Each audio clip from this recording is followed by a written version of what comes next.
మధ్యలో ఈ సినిమాల రెమ్యూనరేషన్స్ వ్యావహారిక విషయాలు ఉంటాయి కదా, అలాగే ఎంత దాచాలి, అడ్వాన్స్ ఇచ్చారు రిమైనింగ్ పేమెంట్ రాలేదు, ఇట్లాంటివన్నీ మీరే ఫాలోఅప్ చేసుకునేవారా? అవును, సార్ ఉండేవారా? లేదు, నేనే. ఆయన అసలు ఏమీ తెలియదు. ఆయన ఒక్కటే నెలాఖరు వస్తే చాలు, ఏమే నెలాఖరు వచ్చేస్తుంది, 20వ తారీఖు వచ్చేసింది, 25 వచ్చేసింది అంటే ఫస్ట్కి ఇవన్నీ కట్టాలి అనేది అదొకటే ఆయనకి. రానివ్వండి చూద్దాంలే, వస్తాయి కదా డబ్బులు, వాళ్ళు ఇవ్వాలి కదా వీళ్ళు ఇవ్వాలి కదా అని అవి తీసుకొని ఇస్తే ఆ కట్టాల్సిన అన్నీ కట్టేసి కరెంటు బిల్లు అదని ఇదని అన్నీ కట్టేసి ప్రశాంతంగా కూర్చునేవాడు ఆయన. ఆ నెలకు సరిపడా అన్నీ కట్టేసి ఇంట్లో కావాల్సిన సరుకులను తెచ్చేస్తే హ్యాపీ. ఇంకా ఎందులోనూ కలుగు చేసుకునేవాడు కాదు మా ఆయన. మీరు ఎప్పుడు అనుకోలేదమ్మా ఎందుకు నాకు ఇంత కష్టమైన జీవితం అవసరమా అని? అనుకోలేదు, అది కష్టం అని నేను అనుకోలేదు ఎప్పుడూను. ఎంత జాబ్ అయితే మాత్రం ఇల్లు మొత్తం ఇప్పుడు ఆడపిల్లలకి సహజంగా ఉంటాయి కదమ్మా, ఇప్పుడు ఈ తరమైనా ఆ తరమైనా భర్త రావాలి, ఏంటి ఇంటికి తీసుకొచ్చి కొత్త చీర మల్లెపూలు ఇవ్వాలి, మంచిగా సినిమాకి తీసుకెళ్ళాలి, ఏంటి నేను ఇంటి పట్టు నుండి అన్నీ చూసుకోవాలి. మీరు ఇంటికి వెళ్ళి బయటకు వెళ్ళి పొద్దున్నే కాల్ షీట్లు పని చేయడాలు, ఎండలో నలిగిపోవడాలి, ఇవన్నీ బాధ అనిపించలే? లేదు, ఎప్పుడు నాకు అది చెప్తున్నాను, ఒక డిఫరెంట్ క్యారెక్టర్ అది. అసలు ఆలోచన ఎప్పుడు నాకు రాలేదు ఇంతవరకు. ఇప్పుడు మీరు చెప్తుంటే ఓహో ఇవన్నీ వచ్చాయేమో, నాకు అసలు ఆలోచన కూడా రాలేదు. ఎంతసేపు చెప్తున్నాను కదా, నా ఇల్లు, నా సంసారం, నా పిల్లలు, బయటకు వెళ్ళి డబ్బింగ్ చెప్పుకోవడం, గ్రూప్ డాన్సులు చేశాను, డబ్బింగ్లు చెప్పుకున్నాను. గ్రూప్ డాన్సులు చేశాను? గ్రూప్ డాన్సులు కూడా చేశాను. ఏమేమి డాన్స్ అమ్మా? సాంగ్స్, సినిమాల్లో గ్రూప్ డాన్సులు, ఈ గ్రూపులు అన్నీ చేస్తుంటారు కదా, హీరో హీరోయిన్ చేస్తే వెనకాల గ్రూప్ డాన్సర్స్. మీకు డాన్స్ నేర్చుకున్నారు అయితే అంతకుముందు? చిన్న సత్యం గారి దగ్గర నేర్చుకున్నాను నేను. ఓ, సత్యం గారి దగ్గర? ఓహో, దుర్గాదేవి గారు తెలుసా మీకు అక్కడ? తెలుసు, క్లాసులు చెప్పే దుర్గాదేవి, పాడే దుర్గాదేవి గారు. నాకు ఆవిడ మా పెద్దమ్మ, సొంత పెద్దమ్మ. మీకు చాలా మంది ఉన్నారు చెన్నైలో. చెన్నై మా వాళ్ళందరూ ఉన్నారు. అదే క్లాసులు అంటే అక్కడ సత్యం గారి సీనియర్ డిసైపుల్ ఆవిడ. మీరు అక్కడ నేర్చుకున్నారమ్మా అయితే? సత్యం గారు వచ్చి ఒక డ్రామాకి మా ఇంటికి వచ్చి సాంగ్ కంపోజ్ చేసి వెళ్ళేవారు ఆయన.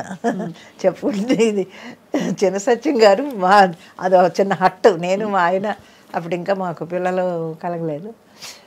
ఆ హట్కి వచ్చి డ్యాన్స్ నేర్పించి వెళ్ళేవాడు ఆయన సత్యం గారు. అంతా అప్పటి నుంచి తెలుసు మీకైతే? అవును. ఎంతవరకు నేర్చుకున్నారమ్మా కూచిపూడి?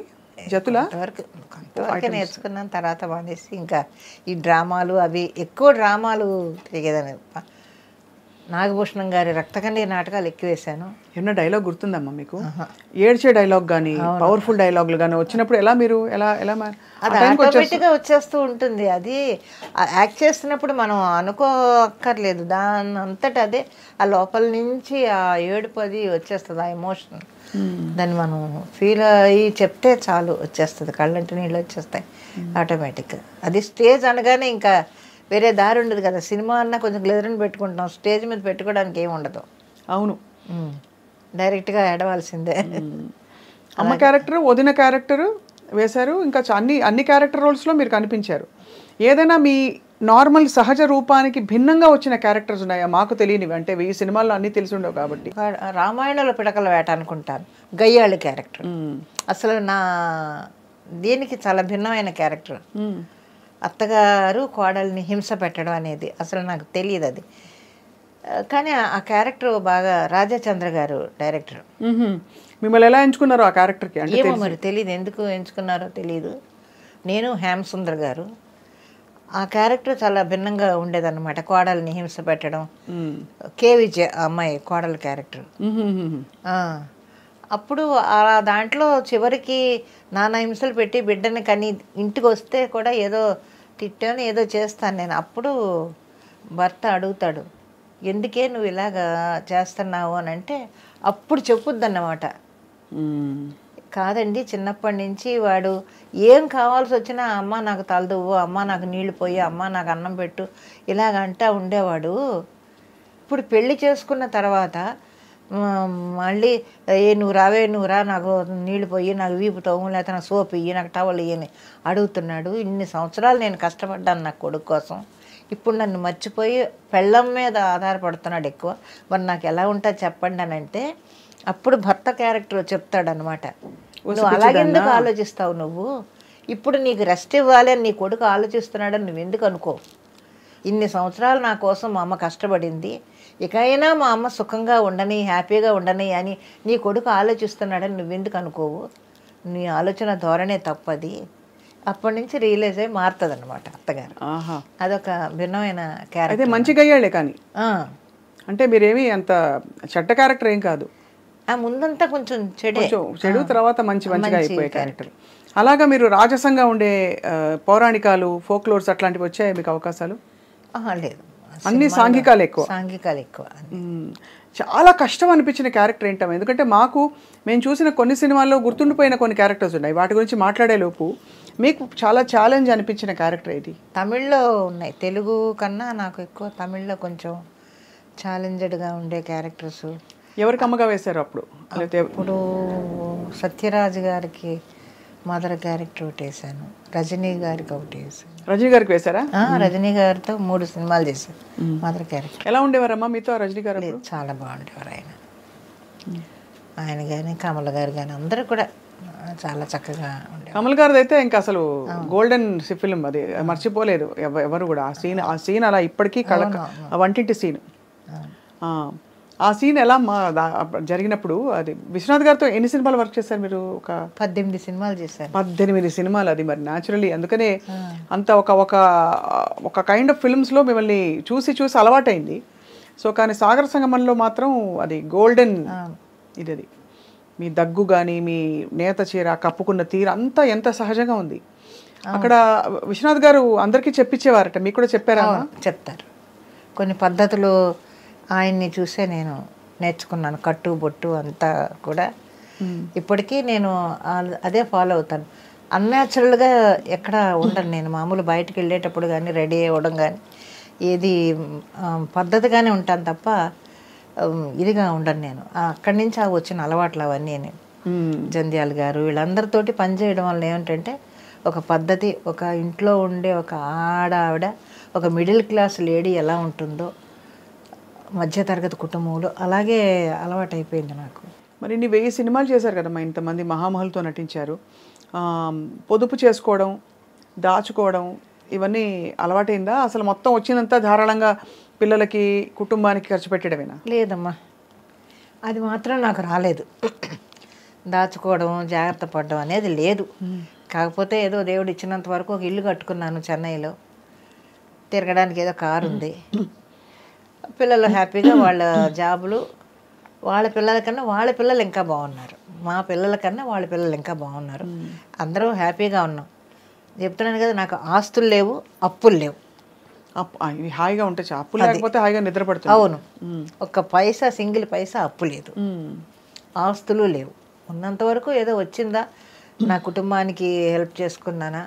ఇప్పటికీ కూడా ఇక్కడ నేను ఉండి, ఎందుకంటే పిల్లల మీద ఎవరి మీద మనం ఆధారపడకుండా నా మెడిసిన్స్ వరకు నేను సంపాదించుకుంటే చాలు అనే దానితోటే తప్ప, వాళ్ళందరూ ఎందుకు నువ్వు అక్కడ ఉంటావు, నువ్వు వచ్చే అని గోలన్నమాట. ఎందుకమ్మా మీకు ఉండడం, అంటే బంధాలు అలా ఉంటేనే ముద్దుగా అందంగా ఉంటాయి అనిపిస్తుందా మీకు? అవును, ఎందుకంటే మనం ఇంకా ఇప్పుడు మూల కూర్చొని అలా కూర్చుంటే కూర్చోలేం. నేను అసలు కూర్చోలేను. మామూలుగా ఇంట్లో రూమ్లో ఉన్నా కూడా అది తీసి ఇది తీసి అది సర్దుతూనే ఉంటాను అనమాట. ఎప్పుడు ఫోన్ చేసి ఏం చేస్తున్నావు అంటే నా రూమ్ సర్దుకుంటున్నాను అంటాను. ఎప్పుడు చూడు రూమ్ సర్దుతూనే ఉంటావా అంటారు మా ఇంట్లోంచి. అలాగా అది అలవాటు అయిపోయింది. అందువల్ల గమ్ముని ఇంట్లో కూర్చోలేను. 4 రోజులు ఇంట్లో సైలెంట్గా కూర్చుంటే అస్సలు కూర్చోలేను, ఏదో పని చేసుకోవాలి. అందుకని సరే మనం ప్రయత్నం చేయకుండా మనల్ని వెతుక్కుంటూ వస్తున్నాయి వర్క్. ఇంకా అలాంటప్పుడు చేసుకోవడంలో తప్పులేదు కదా. ఇప్పుడు నాలాంటి వాళ్ళు ఎంతమంది ఖాళీగా కూర్చొని పోసుకోవాలి కవర్లు మాట్లాడుకుంటూ కాలక్షేపం చేస్తున్నారు కదా. అది లేదు, హ్యాపీగా మనం కష్టపడుతున్నాం, పని చేసుకుంటున్నాను, నా ఫుడ్ నేను తింటున్నాను, నా ఇంట్లో నేను ఉంటున్నాను, ఎవరి మీద ఆధారపడలేదు. అదొక తృప్తి నాకు. పని చేసుకుంటున్నాం, భగవంతుడు శక్తి ఇచ్చాడు, పని చేయడానికి శక్తి ఇచ్చాడు, అదంతే. అమ్మ ఒక మాట అంటాను, ఇది తప్పైతే క్షమించండి. మీలో నాకు ఎక్కడో బహుశా మీకు కావలసినట్టే జీవితం జరిగిందా లేదా అనే ఒక చిన్న, ప్రతి వాళ్ళకు ఉంటుంది కదమ్మా ఒక అవలోకనం చేసుకుంటే, ఒక కష్టపడ్డ బాధ కనిపిస్తుంటుందమ్మా. ఎప్పుడు చూసినా అనిపిస్తుంది. మీ రెసిపీ రీల్స్లో చూశాను, అంటే అంత సిన్సియర్గా మీరు జీవితానికి కమిట్ అయిపోయి అన్నీ చేసుకుంటూ వచ్చారు. ఒక్క క్షణమైనా ఆగి ఆలోచించారా నాకేం కావాలని? ఆలోచించలేదు, అసలు నాకు ఆలోచనే రాలేదు. అది ఎవరో నమ్మినా నమ్మకపోయినా కానీ నాకు అసలు ఆలోచన అనేది రాలేదు. ఇలాగ నేను కష్టపడ్డానా, నేను ఇలా చేశానా అనేది లేదు. అంటే ఎవరి కోసం, నా కోసమే కదా కష్టపడుతున్నాను, నా ఇంటి కోసం కదా కష్టపడుతున్నాను అనే ఆలోచన తప్ప ఇంకొకటి నాకు తెలియదు అసలు. ఇది చాలా అంటే ఎంత ఎంత తృప్తి పొందారంటే మీరు, ఎంత బికాస్ పొద్దు నుంచి ఎన్నేళ్ళు అసలు నెలకు ఎన్ని రోజులు వెళ్ళేవారు షూటింగ్స్కి? ఒక కనీసం 20-30 రోజులు ఉండేదా? అవతల సినిమాలు లేకపోతే డ్రామాలకి పరుగులు పెట్టేదాన్ని, నేను డ్రామాలకు వెళ్ళేదాన్ని, డ్రామాల నుంచి ఇంటికి వచ్చేదాన్ని. ఇంట్లో ఉంటే ఇల్లు, నా సంసారం, నా ఇదే, నా పిల్లలు, అంతవరకే. బయటికి వెళ్ళానా అక్కడ షూటింగ్లు అవి, అంతే తప్ప ఈ కష్టపడుతున్నానా, ఎందుకు ఈ కష్టం అనేది ఆలోచన రాలేదు. అది వస్తే ఏమన్నా అలా ఉండేదేమో, నాకు ఆలోచనే రాలేదు అసలు ఇంతవరకు. ఇది ఉన్నంతవరకు హ్యాపీగా ఓకే, మన పిల్లలు బాగున్నారు, నా ఇల్లు బాగుంది, నా సంసారం బాగుంది, ఓకే అనుకునేదాన్ని. ఏదన్నా ఉందా మన చేతనైతే నలుగురు పెట్టాలి. ఇప్పటికీ ఏదన్నా ఎవరైనా హెల్ప్ అడిగితే, చదువుకునే పిల్లలు వాళ్ళు వీళ్ళు ఉంటే వాళ్ళకి ఏమైనా హెల్ప్ చేస్తూ ఉంటాను. అంత గొప్ప మనసు మీది.